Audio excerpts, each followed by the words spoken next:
right, geometry, let's look at the 45, 45, 90 right triangle. And all we are doing with that name is identifying it by its angle measures. And if two of the angles are the same, that is an acute triangle, an isosceles triangle. And in an isosceles triangle, the two sides opposite the congruent angles will be congruent as well. So I know my legs will be the same in a 45, 45, 90 triangle. And it turns out that in this triangle, the hypotenuse is always going to be whatever your leg length is times the square root of 2. And if you can recognize this special case right triangle, you can use that fact and skip the Pythagorean theorem. But you can use the Pythagorean theorem if you want to, and that is exactly what we're going to do for the proof over here. And I know some of you are probably groaning at the word proof, but all a proof is in math is a problem where you know the answer. You're just trying to show why the answer is what it is. So we're going to apply the Pythagorean theorem. L squared plus L squared, A squared plus B squared, those are your legs, equals your hypotenuse squared. And we're trying to show that the hypotenuse is L times the square root of 2. And so we're isolating the H here. And so L squared plus L squared is 2L squared. And we can square root both sides of that equation to get H by itself.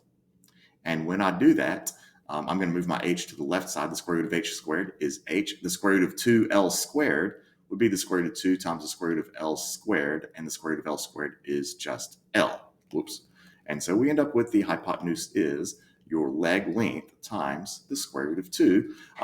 And you can just know that. You don't have to work out the Pythagorean theorem every time. So if you have a 45, 45, 90 triangle, shorten up the solving process by using this property. But what happens if, and I'm adding this in, what if you're given the length of the hypotenuse and you need to find the leg? Well, if, and we know this, if your hypotenuse is your leg length times the square root of 2, then we know that the leg length, if you're given the hypotenuse, would be your hypotenuse divided by the square root of 2. And then remember that you cannot have square roots in the denominator, so you would have to then rationalize that, root 2 over root 2, which ultimately turns into your hypotenuse times the square root of 2 divided by 2. And so that will always be the case. So you can remember that as well. Of course, I don't really remember this formula. I just remember that I need to divide by root 2, and then I do whatever operations I need to make sure my answer is in simplified form. So let's look at a few examples, and these are fairly quick. Number one, we're trying to solve for x. Well, we have an isosceles right triangle. That means this is 45, this is 45. We have the leg length. That means x is, your hypotenuse is your leg length times the square root of 2. That's all there is to it. Now here we have the hypotenuse and we're looking for the leg lengths, and you might be able to look at that and know, well, it's got to be 10. But x, your legs are always your hypotenuse divided by the square root of 2. And in this case, I don't need to rationalize because the square root of 2's cancel and your hypotenuse is just 10. Okay. 3, same type thing. They give you this angle is 45 degrees. And because this is a right triangle, the acute angles must be complementary. This must also be 45, which means the legs are congruent. X is 12. The hypotenuse is leg times square root of 2. You're done. Now, if you want to, you can go with the Pythagorean theorem, but I wouldn't bother. 4, same situation. They give you a 45-degree angle. Therefore, we know this must be 45 as well. We have the hypotenuse is 20, and my leg lengths, x and y, will be the same. And so x is going to be that hypotenuse, and we will divide by the square root of 2.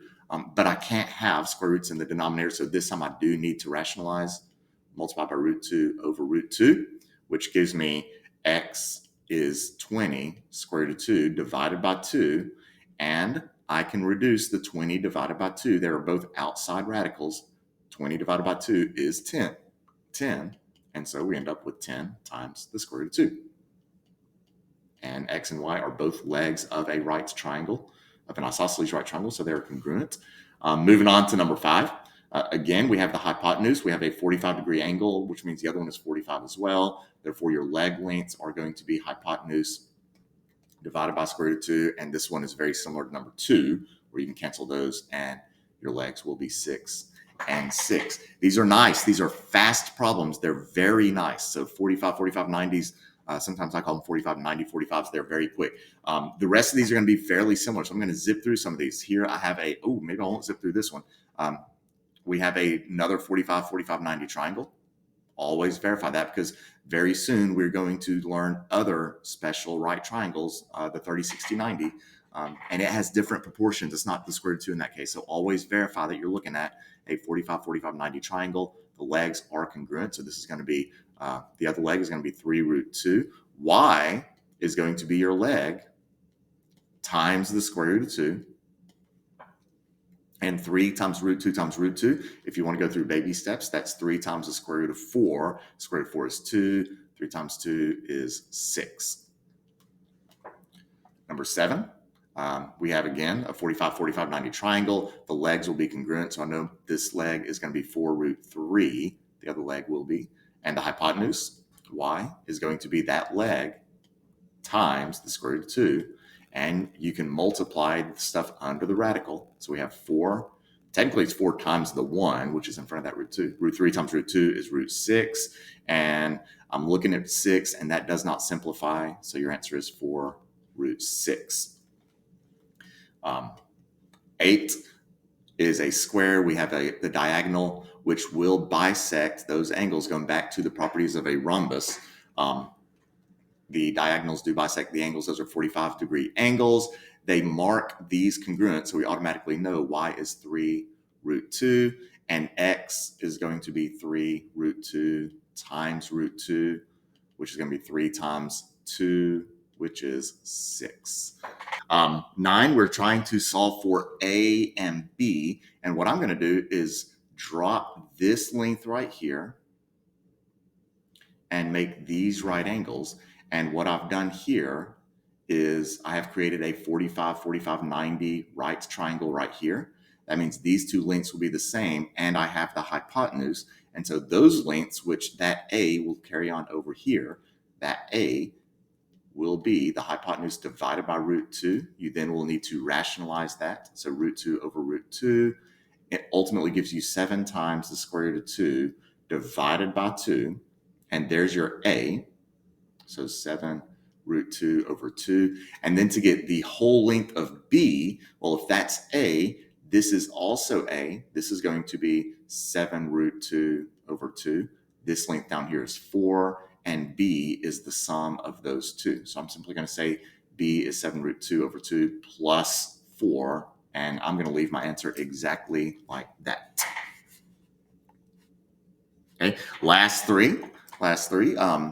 10, we're looking for X and Y, and I again see the 45, 45, 90 right triangle right here. So this length and that length will be the same, and X is going to be the hypotenuse divided by the square root of 2. Once again, we'll rationalize, which gives you 11 root 2 over 2. There's your X. And Y is this whole length here, and we actually have 2 isosceles triangles, isosceles right triangles. If this is 45, this angle right here is the acute angle of the big triangle, which means this one here is also 45.